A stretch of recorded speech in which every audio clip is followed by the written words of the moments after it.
दिल्ली में Lal Qila metro station के पास कल शाम एक धमाका होता है। इस धमाके में लगभग 9 लोगों के मरने की खबरें हैं जो ऑफिशियल्स बता रहे हैं। वहीं 24 से ज़्यादा लोग इस हमले में घायल बताए जा रहे हैं। अब इस ब्लास्ट को अभी तक ब्लास्ट कहा जा रहा था, धमाका कहा जा रहा था, पर अब दिल्ली पुलिस ने यूएपीए की धारा 16 और 18 लगा के ये बता दिया है कि आतंकियों से जुड़ा मामला है।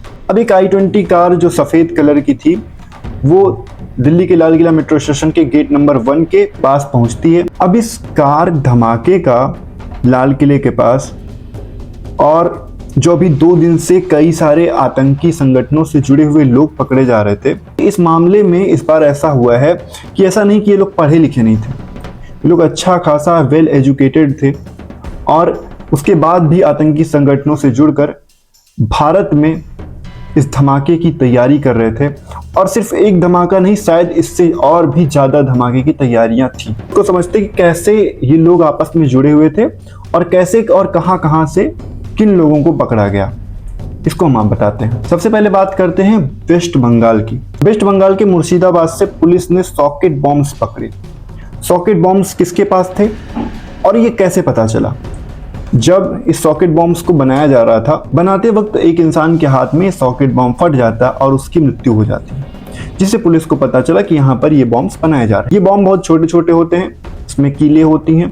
उसको बनाया जाता है कि कई इलाकों में, ऐसे भीड़ भाड़ वाले इलाकों में इस बॉम्ब को फेंका जाता है और वहाँ पे अफरा तफरी मच जाती है, लोग भागने लगते हैं, इसलिए सॉकेट बॉम्ब्स का यूज होता है। ये इतने खतरनाक होते हैं कि अगर किसी इंसान के ऊपर डायरेक्ट जाएगा तो वो इंसान मर भी सकता है। अब इस बॉम्ब वाले घटना में जिस इंसान को पकड़ा गया उसका नाम मयूबुल इस्लाम बताया जा रहा है। इसके बाद गुजरात में चलते हैं। गुजरात में भी टोल प्लाजा के पास कुछ लोगों को पकड़ा गया जो राइफल्स सप्लाई कर रहे थे, पिस्टल सप्लाई कर रहे थे। उनके पास एक्सप्लोसिव आइटम्स भी मिले।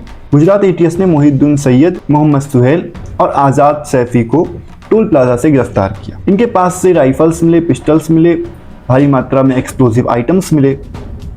उसके बाद चलते हैं जम्मू कश्मीर।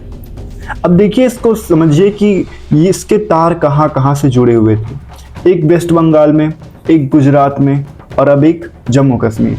जम्मू कश्मीर चलते हैं। वहाँ पर एक डॉक्टर जो कि बताया जा रहा आतंकी संगठन शायद जैसे मोहम्मद से जुड़ा हुआ। गौर करिएगा, जो गुजरात में पकड़ा गया मोहिउद्दीन सैयद है वो भी एक डॉक्टर था। डॉक्टर कहना बहुत ही गलत होगा, डॉक्टरों का अपमान होगा। ये एक आतंकी ही था, पर इसने पढ़ाई की थी डॉक्टर की।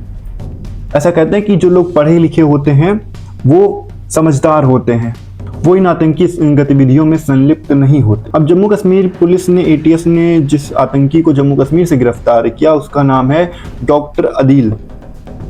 अब अदील को वहां से गिरफ्तार किया गया कैसे? ये काफी दिनों से एंटी इंडिया पोस्ट कर रहा था, जिसके बाद इसके ऊपर शक हुआ। जब पुलिस वहां पर पहुंची तो वहां के जो लोकल से बच्चों ने बताया कि आते हैं और यहाँ पर जैसे मोहम्मद का पोस्टर्स लगा के चले जाते, और उन्होंने बताया कि एक डॉक्टर आते हैं दिल्ली से। अब आते हैं दिल्ली यानी फरीदाबाद आते हैं। फरीदाबाद में करेक्शन देखिए, वेस्ट बंगाल, गुजरात, जम्मू कश्मीर, अब फरीदाबाद। इसी जम्मू कश्मीर वाले डॉक्टर से पता चलता है कि वो फरीदाबाद में कहाँ है। फरीदाबाद में भी एक डॉक्टर जो कि एक मेडिकल कॉलेज में डॉक्टर था, जिसका नाम डॉक्टर शकील बताया जा रहा है, उसके पास से लगभग 360 किलोग्राम अमोनियम नाइट्रेट बरामद किया गया, जो कि एक एक्सप्लोजिव आइटम है। इसके बाद आते हैं लखनऊ। लखनऊ में एक डॉक्टर के कार से, जो एक महिला डॉक्टर थी, उसके कार से AK-47 राइफल मिलता है और ये जो डॉक्टर थी इसका नाम डॉक्टर शाहीन है। अब कनेक्शन देखिए, वेस्ट बंगाल, गुजरात, जम्मू कश्मीर, फरीदाबाद, लखनऊ, ये कैसे सारे तार जुड़े हुए थे। और अभी ऐसा नहीं है कि ये इतने ही थे, हो सकता है इससे ज़्यादा भी हों, हो सकता है देश के किसी अन्य कोने में ये बैठे हों, जिसका खुलासा धीरे धीरे होगा। जब पता चलेगा तो फिर लगेगा कि अरे यहाँ पर कैसे थे। अब अधिकारियों के द्वारा ये बताया जा रहा है कि जितनी भी गिरफ्तारियाँ हुई इनमें लगभग 2900 किलोग्राम, कम नहीं 2900 किलोग्राम विस्फोटक आइटम बरामद किए गए सारे लोगों के पास से। अब सोचिए 2900 किलोग्राम विस्फोटक का ये क्या करने वाले थे। हाँ, एक चीज, गुजरात का जो डॉक्टर मिला था उसके पास से पॉइजनस आइटम मिला जिससे रेसिन बनता है, कैस्टर ऑयल जैसे और भी इक्विपमेंट्स जिससे रेसिन ये स्लो पॉइजन है, बनाया जाता है। अब इस पॉइजन का क्या करने वाला था वो, ये अभी तक साफ नहीं हुआ है। अब आप खुद सोचिए कि इसका क्या करता। और वो कई जगहों की रेकी भी कर रहा था, लखनऊ, दिल्ली, मुंबई, जो भीड़ भाड़ वाले इलाके हैं, जो धार्मिक स्थान है, वहाँ की रेकी भी कर रहा था। शायद ये किसी प्रसाद में मिला देता, शायद ये पानी में मिला देता, किसी में भी कुछ कर सकता था। और ये स्लो पॉइजन कैसे लोगों को मारता है धीरे धीरे। जब रेसिन किसी के बॉडी में होता है तो प्रोटीन जो बनाने की क्षमता होती है बॉडी की, वो खत्म हो जाती है और बॉडी में ऑर्गन फेलियर हो जाता है, जिसके बाद इंसान की मृत्यु हो जाती है। अब जो कार ब्लास्ट हुआ है लाल किला के पास, ये कार किसकी थी, इस पर जब जांच हुई तो ये बताया जा रहा है किसी हरियाणा नंबर की ये कार थी, HR26, और इस कार का ऑनर नदीम खान बताया जाता है। रजिस्टर्ड जब नंबर पता चलता तो किसी सलमान के नाम से गाड़ी रजिस्टर्ड थी। सलमान से जब पूछा गया तो उसने कहा कि उसने किसी को ये गाड़ी बेच दी थी, देवेंद्र नाम के इंसान को। इसके बाद भी कार बेची गई देवेंद्र नाम के इंसान से। लास्ट में जब पता चलता है कि कार का ऑनर डॉक्टर उमर था, जो कि जम्मू कश्मीर का था और इस सारे नेटवर्क का वो हिस्सा था। बात ये है, लोग कहते हैं कि जब लोग पढ़ लेते हैं, जब पढ़ लिख लेंगे दिमाग खुलेगा। लोग पढ़ते नहीं हैं, इसलिए इस आतंकी गतिविधियों में संलिप्त रहते हैं।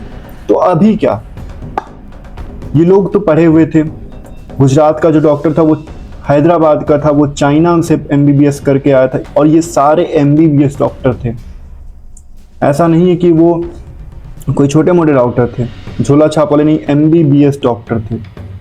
चाइना से MBBS करके आया, गुजरात में था और वहाँ से टेरर नेटवर्क का वो हिस्सा बना। ये सारे लोग, चाहे वो लखनऊ की शाहीन हो, चाहे डॉक्टर शकील हो, डॉक्टर सैयद हो, डॉक्टर उमर हो, ये सारे लोग पाकिस्तान का जो संगठन है जैश ए मोहम्मद, गजवतुल हिंद, उन सभी से इनका कनेक्शन था। सवाल ये उठता है कि इन आतंकी गतिविधियों में जो लोग शामिल थे, क्या मकसद था उनका और कितनी जगह वो ब्लास्ट करना चाह रहे थे। धीरे धीरे सारे धागे खुलेंगे, सारी चीज़ें सामने आएंगी और आतंकी संगठनों का खुलासा होगा। अभी तक किसी भी आतंकी संगठन ने इस हमले की पुष्टि नहीं की कि उसने हमला करवाया है। हालांकि जो लोग मिले वो आतंकी संगठनों से जुड़े बताए जा रहे हैं और उन सभी का जो नेटवर्क था, जो चैनल था, वो आपस में जुड़ा हुआ था इस आतंकी हमले से। ऐसे भी और लोग सामने आएंगे। बने रहिए हमारे साथ, जो भी अपडेट्स होंगी राज़-ए-भारत पर आपको मिलेंगी। चैनल को सब्सक्राइब कर लीजिएगा। नमस्कार, जय हिंद।